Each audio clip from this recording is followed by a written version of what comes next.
The sleeper hit of 2025 might be Daemon X Machina Titanic Scion, because this game just got some new previews and some are saying that it's Xenoblade meets God Eater, and it's a massive improvement over the original. So we're going to break down the new previews and gameplay for the title, go over what makes it really good, especially if you played the previous game and you want to know all about the improvements and what makes it great.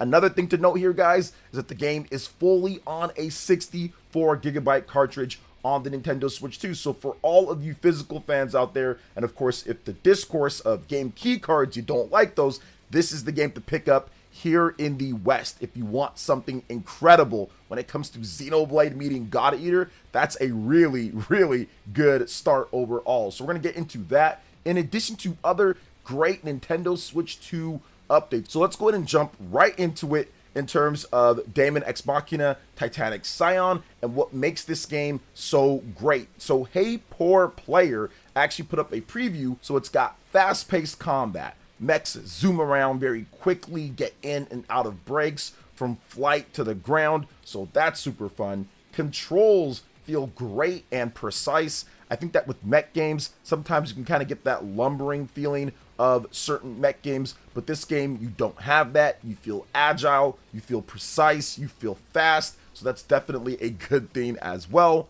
Weapons have weight to them once you progress a little bit. So at first, it feels like you're kind of going like with the pea shooter or with the paper machete, but then as you get better weapons, as you evolve, weapons feel like they have more impact and weight to them once you really start progressing. And you're constantly evolving the loadout according to Hey Poor Player. So you're always going to feel like you have some type of new weapon or some type of new ability that lets you get the advantage on enemies.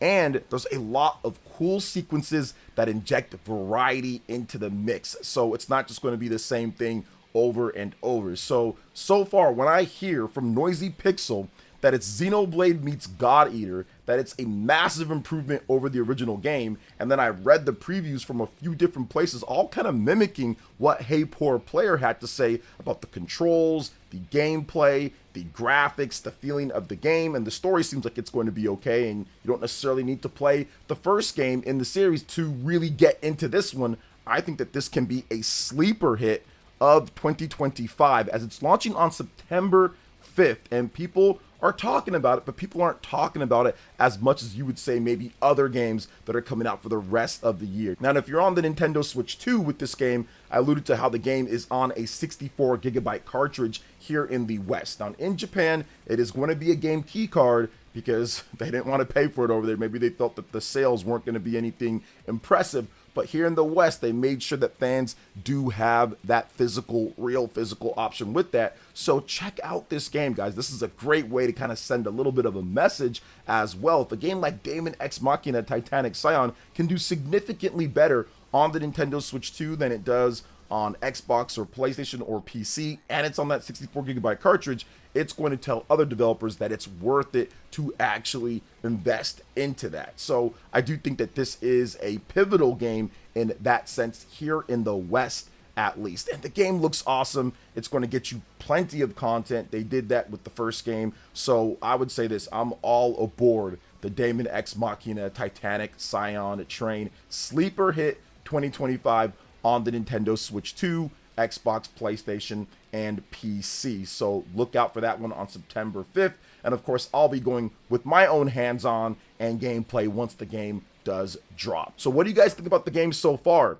Let me know in the comment section below. But before we get into the next topic, please make sure you hit that like button, hit that subscribe button if you are someone new, and click that notification bell to get my videos as soon as they drop. And let me know what games you're looking forward to playing the most for the rest of 2025. All right, let's go ahead and jump into this next topic, and it's something that I really wanted to cover, but I didn't get around to covering it beforehand, but this is looking awesome, and that is Atelier Ryza Secret Trilogy Deluxe Pack. We got an official launch date and more information. So Atelier Ryza Secret Trilogy Deluxe Pack will launch for the PS5, Switch 2, PlayStation 4, Switch, and PC via Steam on November 13th worldwide. Publisher Koei Tecmo and developer Gust announced. Now, the collection includes Atelier Ryza, Ever Darkness and the Secret Hideout DX, Atelier Ryza 2, Lost Legends and the Secret Fairy DX, and Atelier Ryza 3, Alchemist of the End and the Secret Key DX, as well as exclusive content such as new playable characters and new story elements for all 3 games. So if you've already even played these titles, there's a reason to go back to it, which is going to eat up a lot of your time. So in the West, the collection and each individual game will only be available digitally. In Japan, the PlayStation 5, PlayStation 4, and Nintendo Switch versions will also be available physically as a combo set and individual releases, while the Switch 2 and the PC versions will only be available digitally. So very unfortunate if you're looking for the Nintendo Switch 2 version, for example, to get that physical some way. That won't be happening because of the price of the 64GB cartridge and everything, and it doesn't seem like there's going to be an upgrade path for the Nintendo Switch 1 version for the Nintendo Switch 2, or they probably would have talked about it here. So very unfortunate, but I still plan on checking it out because I want that improved resolution and performance, but I want that portable as well. That was the problem for me on the PlayStation 5 and PlayStation 4, was that it's great performance and everything, but this type of game you need to be able to play portable, at least for me. And then the Nintendo Switch 1 version, you get kind of the crusty resolution and 30 FPS, but you get portability. So Switch 2 for me would probably be where I'm going with this one, despite not having that true physical release. Now, Koei Tecmo did do an overview of all the different games, of when it started and everything, so you guys can check that out. They also got new screenshots and, of course, a release date trailer that you guys are checking out as well. So I'm looking forward to this. I think it's going to be a solid collection. They also announced that the games have sold over 2.5 million units between all of them, so definitely plenty of funding coming in. And, of course, Atelier Yumiya, the newest one, is also looking pretty good, and I'm guessing they're going to have another sequel to that in the next year or so. So we need a Nintendo Switch 2 version of Atelier Yumiya as well. So what do you guys think about Atelier Ryza Secret Trilogy Deluxe Pack launching on November 13th? Do you plan on picking it up? Let me know in the comment section below. But now we're going to move on to some more good news for physical collectors out there with the Nintendo Switch 2, because the Mortal Kombat Legacy Collection, yes, spelled with the K, we have physical editions announced. So publisher Atari and developer Digital Eclipse, back at it again, have announced physical editions for Mortal Kombat Legacy Collection for the PlayStation 5, Xbox Series, Xbox One, Nintendo Switch 2, and PC. Mortal Kombat Trilogy has also been confirmed as a playable game in the collection. Mortal Kombat Trilogy first launched in 1996 as the final updated release of Mortal Kombat 3, adding characters and stages from Mortal Kombat and Mortal Kombat 2. Now let's get into the standard, deluxe, and collector's edition. The interesting thing with this is on other platforms, it's going to be $50 like on PlayStation or Xbox, but for the Nintendo Switch 2, it's going to be $60. So it is a cartridge tax on top of there. Now, if you get the deluxe edition, that's going to be $70 on PS5 and $79.99 on the Nintendo Switch 2. But once again, you do get a physical full-on 64GB cartridge with all of that. Now, you can just go with the collector's edition for $150, and that gets you everything when it comes down to it. But the PC version is a code. There's obviously no physical with that, and they all come with a variety of different things, so I'll put that up on screen so you guys can see it. And there was also a trailer that you guys are seeing as well. Now, the Mortal Kombat Legacy Collection is due out for the PlayStation 5, Xbox Series, Nintendo Switch 2, PlayStation 4, Xbox One, Nintendo Switch, and PC via Steam in 2025, while the physical editions will ship on December 12th. The digital release date is to be confirmed at a later time. So keep that in mind, guys, that the physical editions will be coming out later than the digital edition of the game. And this game is interesting because maybe this is what we could see when it comes to how third-party developers handle the Nintendo Switch 2 when it comes to that 64GB cartridge. Just they're gonna pass the cost on to us when it comes down to it. So you can see games come out on the PS5 for 50 or 60, but on Nintendo Switch 2 it can be 70 or 80 in order to get that full physical edition of the game. So I think that that's going to be interesting.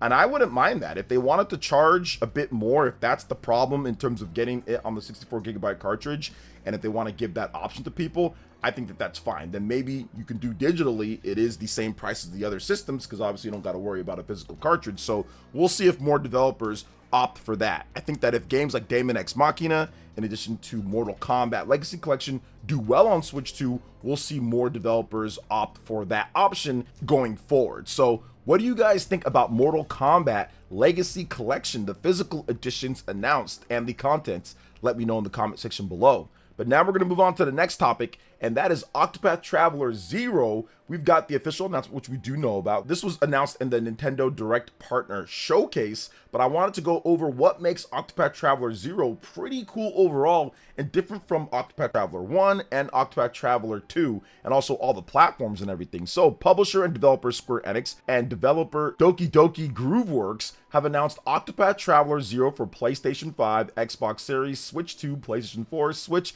and PC, Steam, and Microsoft Store, and it's launching officially December 4th worldwide. Now, the standard edition will cost $49.99, while the digital deluxe edition will cost $59.99. The latter includes the downloadable content, deluxe travel provisions, and a digital art book. Pre-orders for either edition includes the downloadable content, travel provisions. Physical editions will be available for the PlayStation 5, Xbox Series, Switch 2, and Switch. The Switch 2 version will ship on a game key card, though. A limited collector's edition will also be available via the Square Enix store for $229.99. Now, let's go over exactly what this game is about. So start from zero and discover the newest entry in the Octopath Traveler series. Experience a story of restoration and retribution over the Divine Rings, an epic saga that unfolds across the realm of Austeria.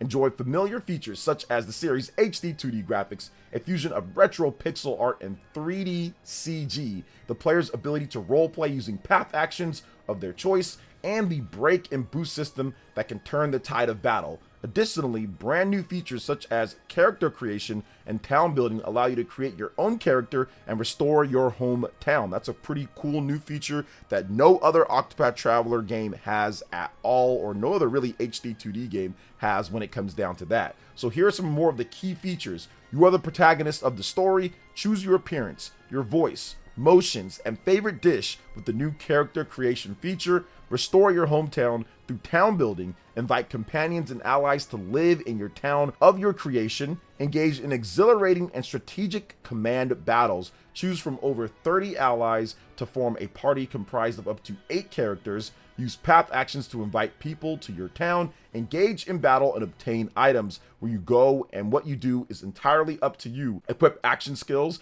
with the new skill system. These skills can be learned by allies and passed on to others. So I think that this is really cool that they're doing a game like this, and apparently the game is repurposed from the mobile game that is out there, and that's a good job that they did that, because I'm not going to play the mobile game on a regular basis. I do not want to play an RPG on a mobile phone, so them repurposing it, adding in extra content and making it into an actual proper release on consoles is a good idea. Now, the thing with me obviously comes back to, like, what are you going to pick this on? There's no upgrade path when it comes to Switch 1 to Switch 2, so cartridge stuff, very unfortunate when it comes to game keycard. But for me, I tried to play Octopath Traveler 2 on the PlayStation 5, and I couldn't really take it for that long, because this type of game needs to be portable for me. It is such a kind of grind type of game. Now you have town building elements and stuff like that. So to me, I've got to pick up the Nintendo Switch 2 version. I'll see when I get it, whether it's going to just be digital or the game key card. Probably leaning more towards just having it digital, but we'll see overall. We'll see in terms of like review codes and all of that. But I'm just looking forward to playing the game and being able to play it in 60 FPS